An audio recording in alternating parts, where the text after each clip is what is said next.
Hi there, I'm Molly Horak from the Horak Group with Remax Boone Realty. And if you're confused at all by this tip, then you haven't been watching.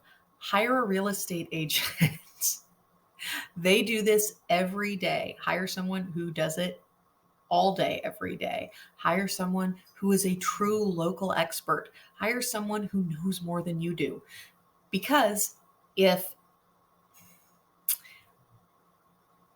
there's something as important as the largest financial asset you own, you probably want someone who's good at this and professional at this and isn't going to make a mistake. You don't want someone to underprice your home, which I have seen people do when they tried to list it themselves, and then they're thrilled because they got multiple offers. Well, of course you got multiple offers. You listed it $30,000 under what it was worth.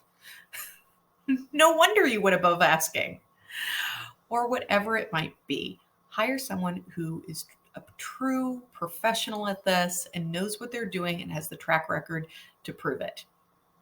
Hire an agent.